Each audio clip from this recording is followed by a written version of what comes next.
Hi everyone again. This week's readings and topic was very interesting to me for several reasons. I think there were possibly many aha moments. And the first aha that I personally encountered was on Dr. Ozit's book on page 44. And basically, what he was saying here was that um, parents are actually complaining about kids and how they're using their devices and how they are so used to it, and they're doing everything online. And the point is here, it's all about the complaints. And to me, I found it to be quite contradicting because they're often complaining a lot about their children and how they are using these devices, but they're not thinking about what they're doing. I think that as Dr. Ozit points here, who's buying all this stuff, and I guess they're not realizing. It seems like they're not realizing that they are part of the problem.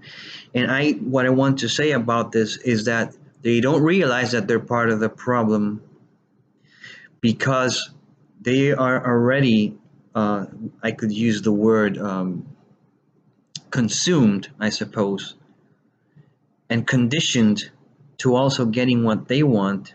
And they set this as an example for their children. And children are like role models, they imitate everything. So, take, for example, a parent who is often buying stuff online with one simple click. A child will observe that behavior and possibly imitate it, and that's, I think, one of the examples in the previous chapter when it comes to, I think the mother was giving her child the credit card when she was away at dinner, and he wanted, I think it was a hockey stick. And again, it's right there. It's just a click, and they have everything they want. But the big issue here is that the parents are not realizing that they are initiating this behavior and passing it on to their children. Um, I liked how Dr. Ozit points out here that parents serve as landscape architectures. So if they serve as landscape architectures, they both provide positive and negative examples.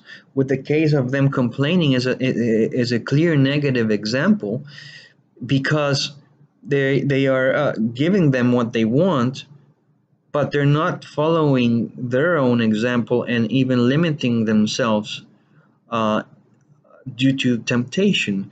And I have to say about this that what I have to say about this, sorry, is that temptation when it comes to being online or using your mobile is always there. Same thing when I wake up, I have to admit that the first thing I checked this morning was my email, and practically because I had ordered a whitewater kayak yesterday, and I wanted to check if they were going to ship it. But I could use myself as an example in the future. If I carry on with this behavior, my child or my children will see it, and they could complain. They could complain when they don't get the things they want, and I do. So I'm not really setting a good example for them. So that was like a good aha moment, because we, as well, I'm not a parent yet, but parents need to know how to become better architects, and provide good education for their children as they grow up. The other aha moment that really captured my attention was the case in the video, the PBS video regarding the cyberbullying and Ryan's death. I think that, again, there are issues here because parents are not really putting time into their children. Uh, he, based on what I observed and what I inferred, Ryan was spending a lot of time online, and In a way, I connect this to Dr. Oz's needs gratification, because maybe the amount of time spent by Ryan online searching for how to tie nooses, uh, in a way, it's sort of a need gratification. I'm talking about the time. That was his gratification. He wasn't really monitored, and in the end, it led to a very horrible consequence. And who's to blame? Uh, Naturally, there's a lot of things to blame, and I'm sure his dad feels guilty. Uh, and in greater connection to what our book describes, uh, this implies that Ryan's parents were not taking advantage of teachable moments that Dr. Oz talks about, and use these moments to help Ryan. And I think it has to do, part of it or a lot of it, with trust. And this is something, I think it's a constant, and it's happening everywhere. I remember myself not really, say, trusting my parents to some extent, when I was in high school. But it really, it's all tempting, and that's what I want to point out. Ryan's parents were probably very busy, and they did not use the time that they had at home to spend it with him more, and they could use advantage of teachable moments to have prevented the horrible suicide. So there's a lot of questioning here. That this is for me one of the aha moments, because cyberbullying is increasing, and for me, I have to admit, I know about bullying, but it was really an aha for me, because um, it's the first time I see that someone, a teenager, killed himself because of cyberbullying, and many factors are connected to it. It's really sad. And another thing that I wanted to say in connection to this is, my former partner, my previous girlfriend. She has a little boy. I think he's now 7, I believe. And when she used to be here with me, uh, similar example, she was giving him a tablet, and he was spending it most of his time. And on the other hand, she was watching soap opera. So again, she never used that time. Instead of watching soap operas, uh, she could have used that time to instruct her child, and when using the tablet, and taking advantage of a teachable moment.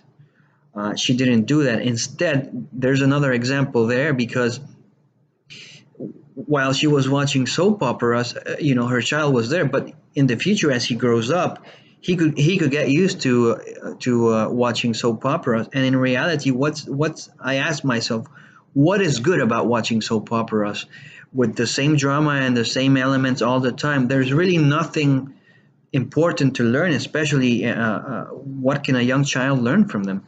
So there are a lot of things that millennials are doing, that in the case of my ex, she's also a millennial, and it's not leading to good examples. um, One thing I wanted to add was that Cynic's video, it says that millennials are not, somewhere here, or they're not about superficial relationships, and addicted to social media. But I think that social media, the internet, is all tempting right now, and as millennials, we grew up in an environment where we were introduced to it. So this introduction uh, has made us become, has basically tempted us to engage in online activities, to use our mobile phones, and spend a lot of time with them. So how are we setting a good example? I guess I cannot relate just bad parenting to what Cynic has to say, that there were bad parenting styles applied on millennials. I don't think it makes sense. It's simply the shift in technologies and the shift in the time. The times change uh, says a lot. So I part of this I want to say that I disagree with Cynic, Simon, because it's not necessarily related to just bad parenting. It's the changes in technology, the temptation nowadays. All of those factors are affecting bad parenting, and then we can see it. And part of that is what happened with going back to Ryan's case. So this is something that will keep affecting the future if these parenting styles continue. One thing I want to add regarding control to wrap it up is that we can prevent more cyberbullying in the future if parents become more aware of spyware technology, which there already is. And it's not just about spyware technology, it's about really allocating the time and the will to make sure their children grow up properly. Um, there are implications for the future, but it doesn't mean that there is no solution at all. Thanks.